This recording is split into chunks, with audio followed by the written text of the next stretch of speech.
Hello everyone. तो जनाब बात करते हैं ड्रामा सीरियल सुन मेरे दिल की लेटेस्ट एपिसोड के अबाउट, जिसमें हमशा का तरीका वारदात जो है वो एक्सपोज हो जाता है कि किस तरह से जो है वो सदफ को बेवकूफ़ बना रही है और अपने इर्द गिर्द तमाम लोगों को बेवकूफ़ बना रही है। जैसे कि अमार को जो है वो सदफ रिजेक्ट कर चुकी थी, उसे बिल्कुल जो है वो नाउमीद कर चुकी थी, मना कर चुकी थी कि मैं तुमसे शादी नहीं कर सकती। और इवन दोस्त के उसको जो है ये उसके जहर खाने पर भी उसने कोई भी उसका ना सॉफ्ट कॉर्नर जो है वो नहीं दिखाया अमार के लिए। लेकिन उसको जो है पूरी उम्मीद रखे हुए कौन थी, जो कि है हमशा, जो कि अमार को जो है वो तसल्लियाँ देती कि तुम ये सब करते रहो, लगे रहो, एक ना एक दिन जो है वो ज़रूर कामयाब हो जाओगे।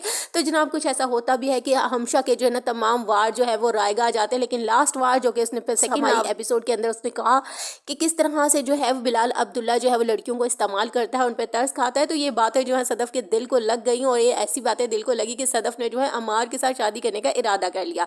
तो जनाब यहाँ पे जो है ना सदफ की मत मारी गई है। तो ये बहुत ही ज़्यादा बुरा लगा और गुस्सा भी आता है कि भाई एक बंदा जो है वो आपके लिए इतना कुछ कर रहा है, आपके भाई को जो है वो बाहर लेके गया है, ठीक करके लेके आ रहा है अपनी फैमिली के लिए, और आप उसके साथ कुछ भी कहती हो कि जी आप मुझे पैसे दे दो, देन कुछ भी करो, कुछ भी आपकी तरफ नजर उठा के नहीं देख रहा। तो आप किस तरह दूसरों की बातों पे जो है एतबार करके उसके लिए कुछ भी सोच सकते हो। तो यहाँ पे तो सदफ बिल्कुल जो है ना बेवकूफ़ दिखाई गई है। तो दूसरी तरफ दिखाया जाता है कि हमशा कितनी ही चालाक है कि ये सब कुछ जो है उसके दिमाग में, क्योंकि वो बिलाल अब्दुल्ला को खुद पाना चाहती है, तो वो अपने फ्योंसी को भी इनकार कर देती है और फ्योंसी जो है काफ़ी ज़्यादा दुखी होता है और दिखाया जाता है कि काफ़ी ज़्यादा रिएक्ट भी करता है। तो हो सकता है कि आने वाली एपिसोड के अंदर ये विलन का काम भी करे। हाँ जी जनाब, बिकॉज ये ऐसा करेक्टर है कि जब ये वाइब्रेंट होता है तो किसी को नहीं छोड़ता।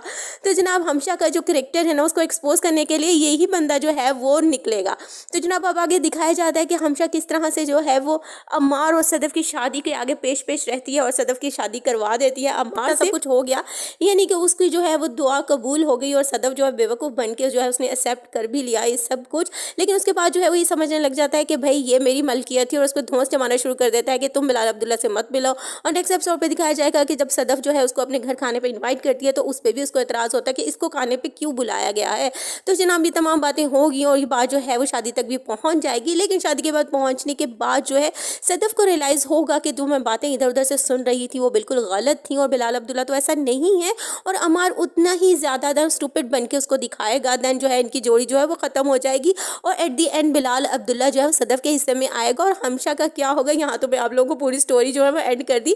नहीं जनाब, हमशा का करैक्टर जो है वो आगे जाके यानी कि अभी बहुत सारी एपिसोड्स के अंदर जो है ना हमशा अपनी कार्रवाइयाँ करती रहेगी, जो कि हमारा जो दिल है वो जलाती रहेगी और इसके अंत का इंतजार करने के लिए हमें बहुत लंबा इंतजार करना पड़ेगा। तो जनाब जब तक हमें दीजिए इजाजत, और अगर आपको इमरान स्कॉर्स के रिव्यूज अच्छे लग रहे हैं तो प्लीज लाइक कीजिएगा, कॉमेंट कीजिएगा और सब्सक्राइब करना तो मत भूलना।